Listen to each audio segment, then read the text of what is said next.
of the Springfield City Council. This is the first one that we are doing remotely, so we appreciate everyone's patience. It is now 6:20 on June 22nd. We will start off by giving each participant, I believe we are joined by two individuals wishing to participate today. We'll give each of you 3 minutes. And then counselors, we will again get off of this link and return to our regular link or our previous link for our regular city council meeting. So we will start with Krista Gale. If you could unmute yourself, please state your name and address for the record. And the floor is yours. We'll give you 3 minutes. Okay. I am Krista Gale. I live at 173 Harkness Ave in Springfield. I have lived here with my family for almost 5 years. I first want to say thank you to the City Council for continuing to push for reform in the Springfield Police Department. I'm glad about some of the changes that have happened recently, including resuspending the officers involved in the Nathan Bills incident and the actual use of the body cams. I'm also hopeful that there will now be movement on the issue of the Citizen Police Commission. I'm here to urge you to continue to push for much needed changes. First, you have been given a copy of the report from the League of Women Voters from 2018 called Who's Policing the Police?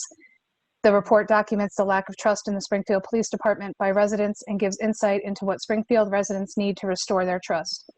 I believe that the mayor ignoring his responsibility to implement the Citizen Police Commission speaks to part of the problem, both by his refusal to follow the decision by the City Council, but also by denying Springfield residents a tool that will allow for greater transparency and accountability. I attended a hearing in its current format and was asked to leave in less than 5 minutes. There's no value to the offer to participate in what is happening now. I urge you to demand that the mayor immediately enforce your decision. Second, I ask that police officers be removed from the Springfield Public Schools. Having police officers in schools often leads to criminalizing typical adolescent behavior and disproportionately targets youth of color, further feeding the school-to-prison pipeline. Using police for disciplinary action in schools is much more costly to taxpayers than using evidence-based behavioral plans that can be implemented much more appropriately by school personnel. I ask you to look at 2 resources: Arrested Futures, which spotlights Springfield Public Schools specifically, and Bullies in Blue, that talks about the negative impact of SROs in general. I'm happy to send email links to both. While these are 2 specific issues that I feel strongly about, I also urge you to consider other reforms that can improve the policies within the police department, such as reviewing their training protocol or following the guidelines put forth by 8 Can't Wait or Campaign Zero. It is too late to say that we should make changes before something bad happens. Bad things have already happened. We need to make changes now to prevent ongoing issues from affecting our safety and our trust in the police department. I want to repeat the names of the resources I've referenced. You've already received a copy of the report by the League of Women Voters entitled Who's Policing the Police, but it can also be found on Facebook at the League of Women Voters Springfield page. The 2 documents on SROs are titled Arrested Futures and Bullies in Blue, and both can be found at aclu.org. Campaign Zero and 8 Can't Wait both outline policies that have been proven to reduce the incidence of police brutality. I hope that there can be continued action and sustained focus on this issue until there is real substantial change. Thank you. Thank you, Ms. Gale. And if you want to send those resources to my email, I will ensure that the rest of the City Council gets those. Wonderful. Ms. Tatiana Cheeks, you are next, and we will give you the same 3 minutes that we gave to Ms. Gale. Good evening. My name is Tatiana Cheeks. I live at 98 Clifton Avenue, Springfield, Mass.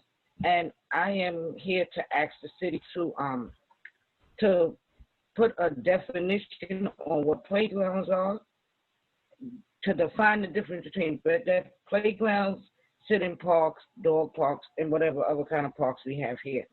And then make it a policy that unaccompanied adults cannot fit within a certain distance of a playground.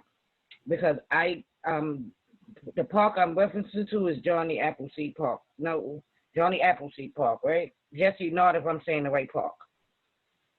Johnny Appleseed is the park I think I'm really not from Springfield, but I think Johnny Appleseed is the park that's in my neighborhood. And when I take my child there, it's a bunch of unaccompanied adults in there. They're drinking. They're drinking. Some are using drugs. Some are participating in illegal activity, and nothing can be done about it because we don't have a unaccompanied adults in playgrounds policy. And I don't think we should wait till one of these unaccompanied adults snatch a kid out of a playground before we realize that that's a real problem. So I don't think I need 3 minutes. I'm done. Well, thank you so much, Ms. Cheeks, and thank you, Ms. Gale, for participating in our first remote public speak out.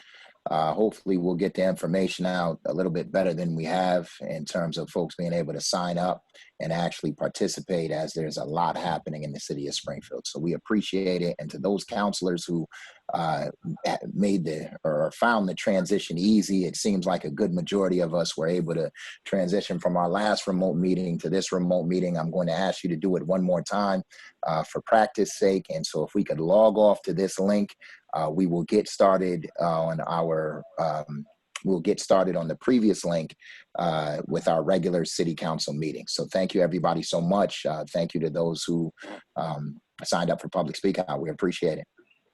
Thank you, guys. Counselors, I'll see you in a Thank you. bit.